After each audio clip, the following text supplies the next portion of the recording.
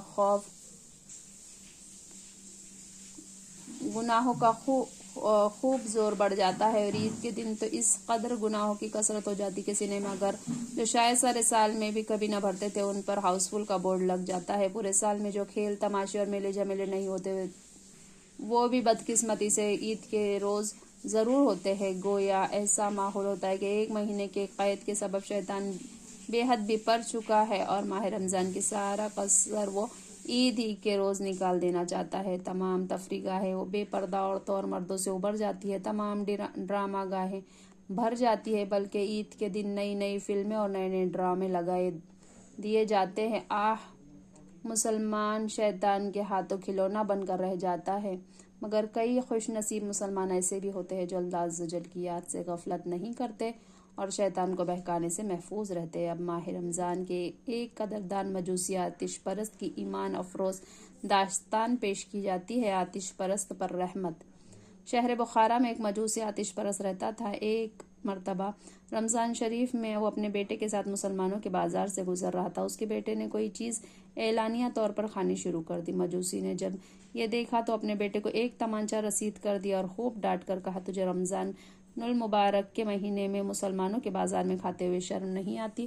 لڑکے نے جواب دیا، ابا جان آپ بھی تو رمضان شریف میں کھاتے ہیں۔ والد نے کہا، ٹھیک ہے میں بھی کھاتا ہوں، مگر چھپ کر اپنے گھر میں کھاتا ہوں، مسلمانوں کے سامنے نہیں کھاتا۔ اس ماہ مبارک کی بے حرمتی نہیں کرتا۔ کچھ عرصے بعد اس شخص کا انتقال ہو گیا۔ کسی نے خواب میں اس کو جنت میں ٹہلتے ہوئے دیکھا تو اسے بڑا تعجب ہوا۔ پوچھا، تو مجوسی تھا، جنت میں کیسے آ گیا؟ کہنے لگا، واقعی میں مجوسی تھا، لیکن جب موت کا وقت قریب آیا تو اللہ عز و جل کے احترام رمضان کی برکت سے مجھے ایمان کی دولت سے اور مرنے کے بعد جنت سے سرفراز فرمایا، رحمۃ اللہ تعالی علیہ۔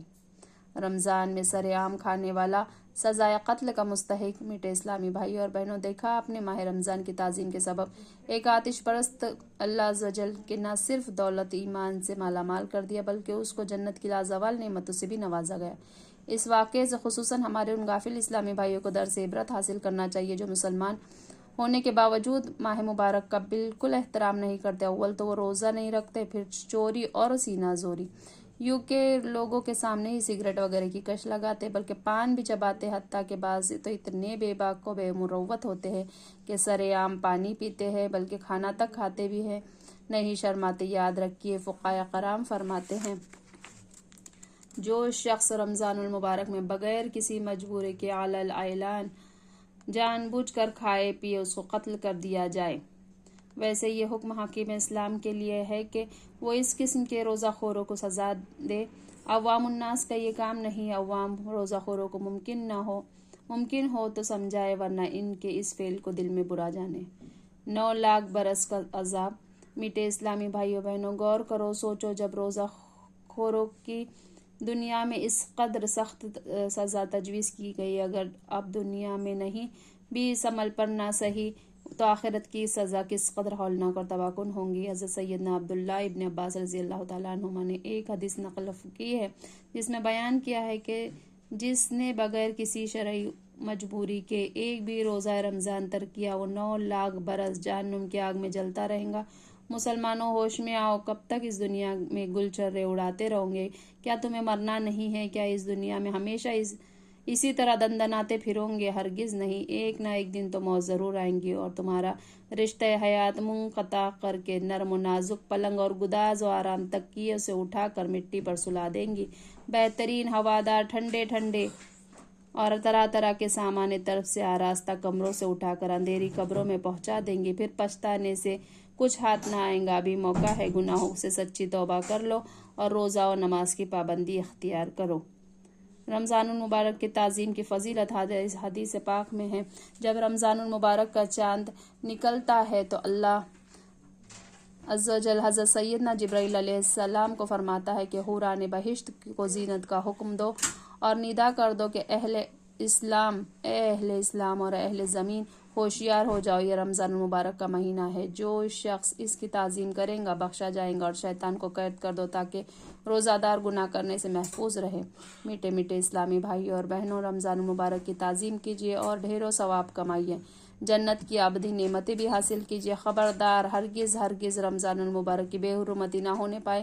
بسا اوقات نمازی اور روزے دار لوگ بھی ماہ رمضان کی بے حرمتی کر کے قہر و قہار کو ابھار کر غضب جبار کا شکار ہو کر عذاب نار میں گرفتار ہو جاتے ہیں۔ ذیل کی حکایت بار بار پڑھیے اور لرزیے، خاص کر کے وہ اس حکایت سے درس عبرت حاصل کرے جو روزہ رکھنے کے باوجود تاش، شطرنج، ludo, video games, table football, ڈرامے، فلمیں، گانے باجے وغیرہ وغیرہ ناجائز کاموں میں دن رات لگے رہتے ہیں۔ چنانچہ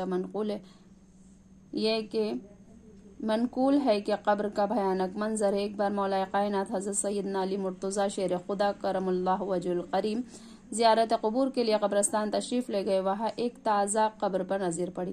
آپ کو اس کے حالات معلوم کرنے کی خواہش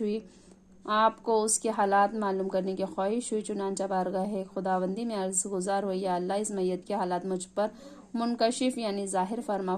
فوراً اللہ کی بارگاہ میں آپ کی التجا مسموع ہوئی یعنی سنی گئی، اور دیکھتے ہی دیکھتے آپ کے اور اس کے مردے کے درمیان جتنے پردے حائل تھے وہ تمام اٹھا دیے گئے۔ اب ایک ہیبت ناک منظر آپ کے سامنے ہے۔ کیا دیکھتے کہ مردہ آگ کی لپیٹ میں ہے اور رو رو کر آپ سے فریاد کر رہا ہے، یا علی کرم اللہ وجہ، میں آگ میں ڈوبا ہوا ہوں، ہائے آگ مجھے جلا رہی، یا علی کرم اللہ وجہ، میرے حال زار پر رحم فرمائیے، اور پروردگار سے مجھے بے کس کی سفارش فرما کر مجھے اس ہولناک عذاب سے نجات دلائیے۔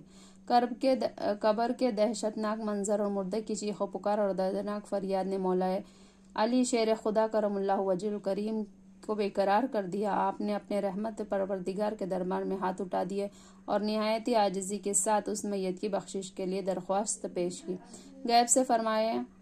غیب سے آواز آئی، اے علی، آپ اس کی سفارش ہی نہ فرمائیں، کیونکہ روزہ رکھنے کے باوجود یہ بد نصیب شخص رمضان المبارک کی بے حرمتی کرتا تھا، رمضان المبارک میں بھی گناہوں سے باز نہ آتا تھا، دن کو روزے تو رکھتا تھا پھر بھی راتوں کو گناہ میں مبتلا رہتا تھا۔ مولا کائنات مولا کریم اللہ وجہ علی کرم اللہ وجہ الکریم یہ سن کر اور بھی رنجیدہ ہو گئے اور سجدے میں گر کر رو رو کر عرض کرنے لگی، یا اللہ، میری لاج تیرے ہاتھوں میں ہے، اس بندے نے بڑی امید کے ساتھ مجھے پکارا ہے، میرے مالک تو مجھے اس کے آگے رسوا نہ فرما، اور اگر بے بسی پر رحم فرما اور اس بیچارے کو بخش دے۔ حضرت علی کرم اللہ وجہ الکریم رو رو کر مناجات کر رہے ہیں، آخر کار اللہ کو رحم ہی آ گیا، اس کے رحمت کا دریا معزن ہوا اور ندا آئی، اے علی کرم اللہ وجہ الکریم، ہم نے تمہاری شکستہ دلی کے سبب اسے بخش دیا، چنانچہ اس مردے پر عذاب اٹھا لیا گیا۔ کیوں نہ مشکل کشا کہو تم نے بگڑی میری بنائی ہے۔ میٹھے میٹھے اسلامی بھائیوں، لرز جاؤ، اللہ عز و جل کے خوف سے کھانپ جاؤ اور گھبرا کر اس کی بارگاہ میں بے کس پناہ میں توبہ کر لو۔ جب اس کے قہر و عذاب کو جوش آتا ہے تو پھر وہ نمازی ہو یا روزدار ہو بھی پکڑا جاتا ہے۔ اس لرزہ خیز حکایت سے درس سے عبرت حاصل کرو۔ کئی جگہ دیکھا جاتا ہے کہ رمضان المبارک کی مبارک راتوں میں ہمارے کئی نوجوان بھائی محلے میں کرکٹ، فٹ بال وغیرہ کھیل کھیلتے ہیں، خوب شور مچاتے ہیں۔ اس طرح یہ بد نصیب لوگ خود تو عبادت سے محروم رہتے ہیں مگر دوسروں کے لیے بھی بے حد پریشانی کا باعث بنتے ہیں۔ نہ تو خود عبادت کرتے ہیں نہ دوسرے کو کرنے دیتے ہیں۔ اس قسم کے کھیل ویسے ہی اللہ کی یاد سے غافل کرنے والے ہیں۔ نیک تو ان کھیلوں سے اور جھمیلوں سے سدا دور ہی رہتے ہیں۔ خود کھیلنا تو درکنار، ایسے کھیل تماشے دیکھتے بھی نہیں، بلکہ جب کبھی اور اس قسم کے کھیلوں کا آنکھوں حال دیکھا یعنی کامنٹری ریڈیو وغیرہ پر نشر ہوتا ہے تو ان سے سنتے تک نہیں۔ لہٰذا ہمیں بھی اس سے بچنا چاہیے، خصوصاً رمضان المبارک کے بابرکت لمحات نے تو ہرگز اس طرح برباد نہیں کرنے چاہیے۔ نیز کافی ایسے نادان لوگ بھی دیکھے جاتے ہیں جو اگرچہ روزہ بھی رکھ لیتے ہیں مگر پھر بھی ان بیچاروں کا وقت پاس نہیں ہوتا، شاید وہی رک جاتا ہے۔ لہٰذا وہ لوگ احترام رمضان شریف کو ایک طرف رکھ کر حرام و ناجائز کاموں کا سہارا لے کر وقت پاس کرتے ہیں، اور یوں بدقسمتی سے رمضان شریف میں شطرنج اور تاش، لوڈو، گانے باجے وغیرہ میں بعض لوگ کچھ زیادہ ہی ملوث نظر آتے ہیں۔ یاد رکھیے شطرنج اور تاش وغیرہ بھی پر کسی قسم کی بازی یا شرط بھی نہ لگائی جائے تب بھی یہ کھیل ناجائز ہے، بلکہ تاش میں جانداروں کی تصویریں بھی ہوتی ہیں، اس لیے حضرت علیہ رحمہ نے جھوٹ موٹ تاش کھیلنے کو بھی حرام لکھا ہے۔ لہٰذا اے جنت کے طلبگاروں، روزہ دار اسلامی بھائیوں اور بہنوں، رمضان المبارک کے ان مقدس لمحات میں اس طرح فضولیات و خرافات میں برباد ہونے سے بچاؤ۔ زندگی مختصر سی ہے، اس کو غنیمت جانو۔ تاش کی گڈی اور فلمی گانوں کے ذریعے وقت پاس یعنی برباد کرنے کی بجائے ذکر و درود میں وقت گزارنے کی کوشش کرو۔ جتنی بھوک پیاس کی شدت زیادہ ہوں گی اتنا ہی صبر پر انشاءاللہ ثواب بھی زیادہ ملے گا، جیسا کہ